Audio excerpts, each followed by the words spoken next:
You're listening to the Cars of Carlisle Network, podcast episode number 65. The Boise are back in town.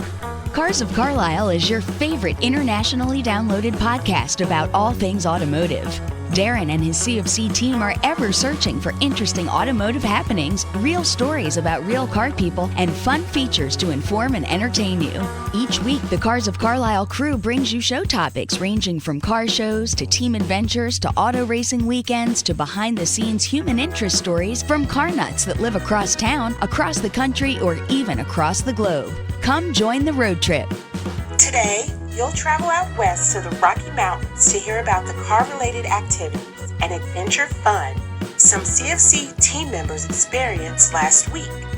Ride along and hear about the car show they were invited to. The O'Reilly Auto Parts Emmett Show and Shine car show featuring incredible cars and trucks from all over Southern Idaho. Then, run the quarter mile as the fellas entered a borrowed car into Saturday night drags at Firebird Raceway in Eagle, Idaho. Next, cruise the high desert, 2-lane roads outside Boise at high speed. It's time to head west. So, let's get revved up. Hello and welcome back, Cubers, to your favorite informative automotive podcast. I am your trusted host, Darren. And again this week, to my right is... the other Boise from Boise. Yeah, this week we wanted to tell you a little bit about... we had a trip out to Boise, Idaho. And I know that I've been saying Boise, and that's why I did a little play on words with the Boise back in town. And there was an itch to go because it was poisonous. Never mind. Thank you for that pun. Okay. But for the most part, we have learned, and we even asked some of the locals, it's Boise. And they have t-shirts and other things, magnets to remind people it's pronounced B-O-Y-C, or S-E-E, essentially, Boise. So we've been saying it wrong all along. So to our friends in Idaho, we're sorry. And we're saying Boise. But before we get into telling you a little bit about that road trip, let's do a trivia question. And that is this. What is the speed limit on most highways in the state of Idaho? That answer at the end of this episode.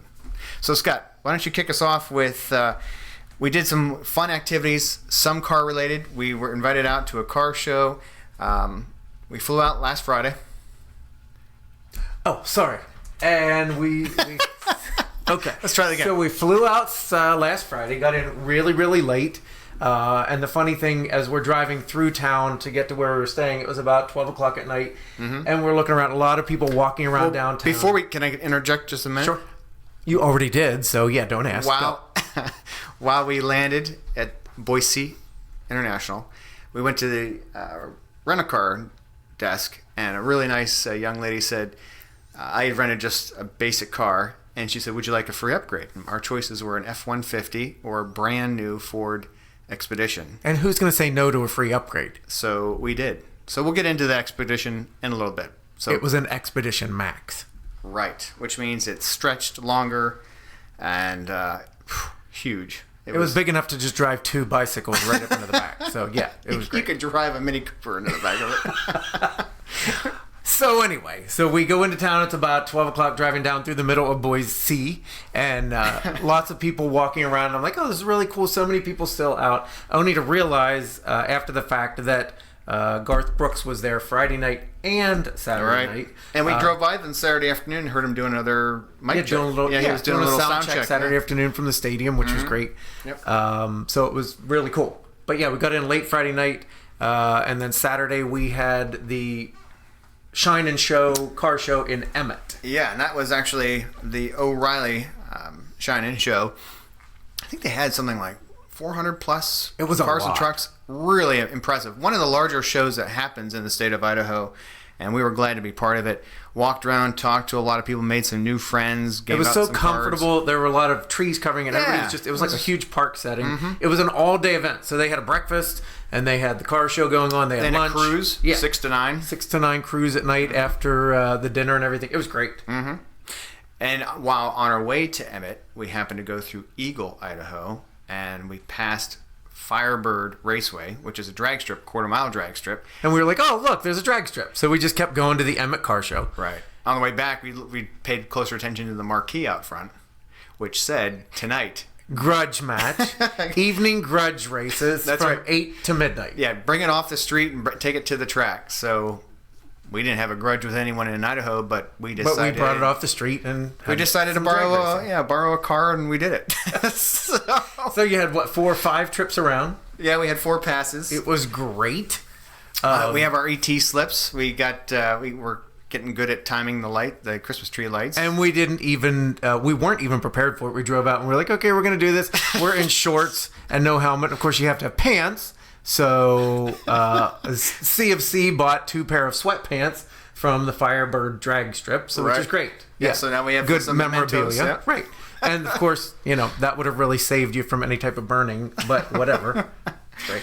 But really nice racetrack, great drag strip. The people were amazing. Everybody was so nice. Yeah, I have to say that everyone we encountered in our 4 or 5 days in Idaho were extremely nice. It was every kind of car there at the drag strip. It was every kind of person. Well, the fastest car of the night. I mean, they had some pretty amazing. Let's see, they had Fox body Mustangs. They had first generation Camaros. They had. How about the husband and wife that were racing against each other and other people? She was in an early model Firebird. Oh, he was in the Firebird, and she was in the Black Camaro. That's right. Yeah. Okay. But yeah, that was a really interesting group. The fastest ET of the night was a Honda Civic hatchback, heavily modified with big wide slicks on the front. And the entire wrap on that car was cannabis related. Right. I think it did. Its best time that I saw was 10.13, I think, at about 151 miles an hour. Pretty phenomenal. It was at least the fastest car I watched all And night. it sounded like a really loud mosquito, but it flew down that track. It was fast. Oh my gosh. But it was great. The temperature was great. The evening, it was so clear. Nothing around. It was so flat of an area, so it was great. Yeah. Yeah. In fact, I had never been to a drag race at night, and let alone compete in one I never did at either. night. And it makes sense because I don't know of any one drag strip that has anything covered in the bleachers. So you are basically baking like a starfish on the beach most of the time. It's Well, bad. from a track standpoint, you can hook up better than with a hot track, the asphalt during the day, and that is the positive. But yes, sitting in the staging line for 45 minutes, Hot. not baking in the heat, that was definitely a plus. But it was really cool. It was sort of like midnight bowling, but we did drag racing from 8 to midnight. it Very was so cool. fun. So we then headed back to Boise and kind of the start of the multiple adventures. Then on Sunday... Well, also Saturday afternoon, though. Oh, go ahead. We went to Bogus Basin. Oh, right, yeah. Which One of is- the windiest roads I've driven. Oh, it was an eternity to get up there, but it's a resort area. I guess in the winter it's huge skiing. In the summer there's a lot of mountain biking, hiking sorts of things. But yeah, it took an eternity to get up there, but beautiful driving. Yeah, it was. Beautiful road. I think you had a great time driving the Max. Yeah, there was everywhere. no straight road at all. It was left, right, or left, chicane. And it was a good 45 minutes to an hour to get up there. I mean, you could see it from Boise fairly easily, and it took forever to get up there. Yeah. We've realized that everything in Idaho takes about 3 hours to drive to. You know. right. Yeah, because everything we did was about 3 hours away from anywhere. Well, some of the activities we did were not fully automotive related, and we won't bore you with all the details. But we did go further north. They all moved. They all had wheels or yeah. hoofs. And speaking of horsepower, we did actually.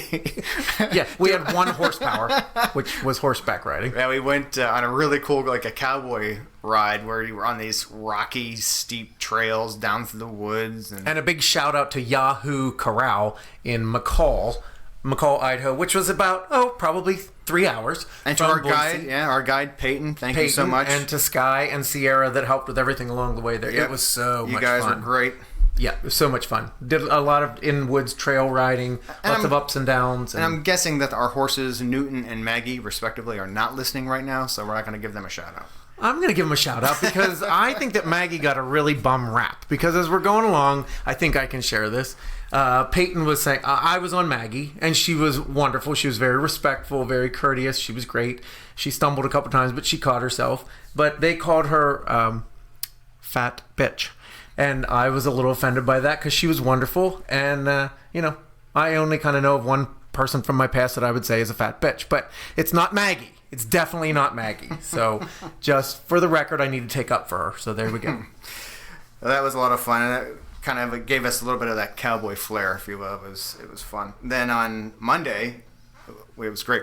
Everybody was going back to work, and we went and filled. I shouldn't say we even filled. We rented 2 mountain bikes, the power lift gate, and then it was power. The third row seat, the second row, it was all power on the Expedition. Hit it, everything drops.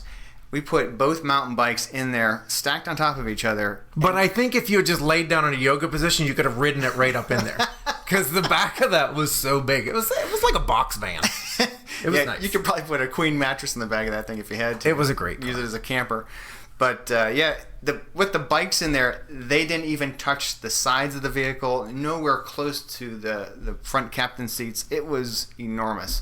And what I was really impressed with was that Expedition. It was averaging 18.4, 18.5 miles per gallon, and there were times our speeds were they were high, and it got great gas mileage. We were climbing mountains. We were had twin turbos. We were using them both. It was never without power, and there wasn't any type of feel in any of the transitioning of full the tow package. Yeah. But that 3.5 liter EcoBoost V6, I got to hand it to Ford. Pretty impressive with it putting out 400 horsepower and 480 foot-pounds of torque. I have to tell you, I would not have a problem owning that vehicle. And for his almost 3 tons, it handled, as you know, you drove it, it handled extremely well. And in Boise, and I'm not giving away the answer to our question, but even as the speed limits were, when you set off onto a 3-hour trek on a road out through kind of the middle of nowhere, very flat, you can see to drop off the edge of the earth in front of you. And, you get behind people and you want to pass them and you're still going really fast anyway. And you just give it a little bit of gas and it winged around them so easily. Winged around them. That sounds like a term maybe from the movie Bullet. It winged around them. So there. So I have to say, the mountain biking out there is very unique. It's great. We did the greenways. We went up into the foothills, the town park. Then there's how many hundreds of miles of single track? Over 300 miles of single track right there from Boise. Incredible. Yeah. Just left from where we rented the bikes and just rode right up in. Very different riding on the sandiness. Yeah, and all the sage grass and the sage bushes and everything. Yeah. So, but that was really cool. And then did about 15 to 20 miles on the Greenbelt. Yeah. Down along the Boise River, which was beautiful. And a lot of rafters and everyone outdoorsy. Incredible to me how during the workday, Mondays, Tuesdays. Yeah, not overhead rafters, but people on rafts and tubes. Right. Tubing down through. Right. But it was great. You're along the Boise River the entire time. It goes through neighborhoods. It goes through Boise State University. Yeah, that was really cool. There are and we did see the blue parks. Saw the blue turf. Yeah, we had to wait a couple of days because they had to get all of the... Well, we got a little bit in trouble. Got all of the staging up from the Garth and Trisha concert. So yeah, but it was really good. Yeah. But the bike riding was unbelievable. It was great, and everybody out there at Idaho Mountain Sports, they were wonderful too, with getting us all fitted up with gear and getting us on the trails. So that was perfect. And then Tuesday we rounded out our last full day there by going to Shoshone Falls. Shoshone Falls. Sorry, you Shoshone me. I have to Shoshone you the right way to say this. It's Shoshone. Right, Shoshone Falls, and that's in or near Twin Falls, Idaho. Right, and that was pretty amazing to me. If you want to see a really amazing natural site, perhaps a road trip if you ever fly out and drive, or if you live in that area in the western part of the country, that is, as they say, the Niagara of the West, and pretty impressive. Well, it was also impressive because, again, you drive, what did I say? About 3 hours through just dust and sand. Standard and then radius. You go around a corner and there's like green, and then you drive down into the park area and it's just these huge falls and all this water, and it was really neat. Oh, and the site where Evel Knievel jumped. Yes. Is there over as the well. Snake River. Yep. So we saw all that. Then we headed another 2.5 to 3 hours. I'm gonna say 3. We'll round up to 3. It's always about 3.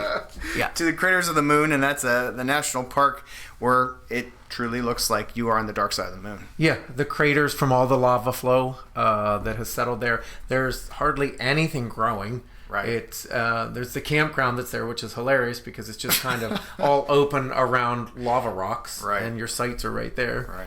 I'm assuming that you'd be allowed to have campfires anywhere you wanted, because I don't think there's anything that could catch on fire there. It's all lava rock. Right. Yeah. And that was really neat to see, though.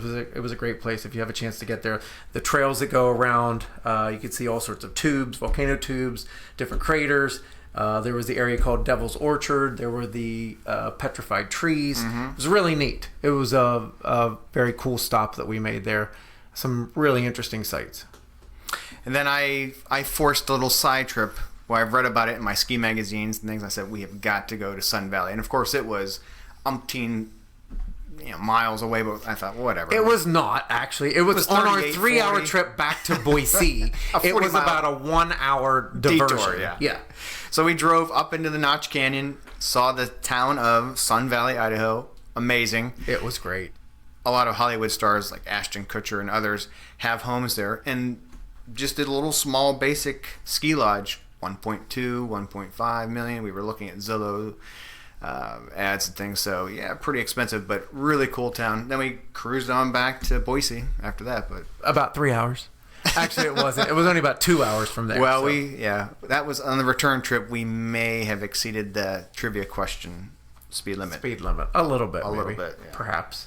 So yeah, but it was a great trip, and for those that live in the western part of the United States, you guys have it really good with the Rocky Mountains. We loved our time in Boise, and got to spend a lot of time outdoors, which is kind of what we're about: outdoors activity, and the people moving, and it was great. And the people we met at the O'Reilly Shine and Show, that was amazing. Great people, even in the western part of the country. Same kind of thing. Walked up, started asking people about their 55 Chevy. Tell me about how long you've had it. Striking up conversations. People have stories, their passion for their vehicles. It is, again, the community, and we have an upcoming interview with someone we met up in Keene, New Hampshire. And this guy, he's just like Cars of Carlisle in the sense that it resonates with him about building great relationships by way of automotive hobby interests. Yeah, we met him on the rally a couple weeks ago when we were there. But yeah, hopping back to Idaho real quick though. Boise, a great town. A lot of population growth, but it's still worth going if you have a chance to see. The downtown is really pretty impressive. There are small little areas that we got to see too. The Hyde Park area is just really quaint, really neat.